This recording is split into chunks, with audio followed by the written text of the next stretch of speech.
नजर breaking news अमासा share कंदासीं। Naushahro Feroze Khan town officer senior मुलाजिम के बरतरफ़ करे छॾियो आहे। केतिरनि सैनिटरी वर्करनि के शोकाज़ नोटिस जारी करे छॾियो आहे। सीनियर मुलाजिम मौला बख्शी बरतरफ़ी जो लेटर जारी कयो वियो आहे। मुलाज़िमनि जूं पघारूं बंदि कयूं।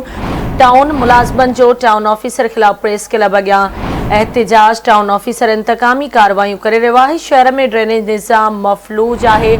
मुलाज़िम जो इहो चवणु आहे। तफ़सील मालूम कंदासीं। नौशेर फिरोज़ मां आवाज़ न्यूज़ रिपोर्टर ज़ाहिद क़ाइम ख़ानी सां सलाइन ते मौजूद आहे। ज़ाहिद, कहिड़ा तफ़सील आहिनि, आगाह कजो।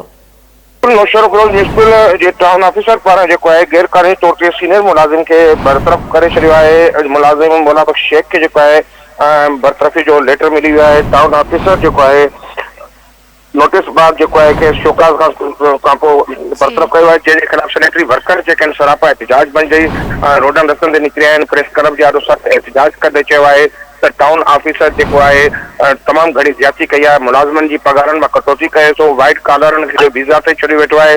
शहर में जेको सैनिटरी अमले खे सफ़ाई लाइ सामान ऐं मशीनरी मुहैया नथो करे। म्यूनिसिपल खे जेको आहे करप्शन जो गढ़ बनायो वियो आहे ऐं इंतकामी कार्रवाई कई पियूं वञनि। उन्हनि मुतालबो करे फौरी तौर ते म्यूनिसिपल टाउन ऑफिसर ऐं ॿियनि अमलनि जे ख़िलाफ़ कार्रवाई करे बरतरफ़ मुलाज़िमनि खे बहाल न कयो। एहतिजाज जो दायरो वधायो वेंदो। जी ठीक है ज़ाहिद, तफ़सीलुनि खां आगाह करण लाइ वॾी महिरबानी।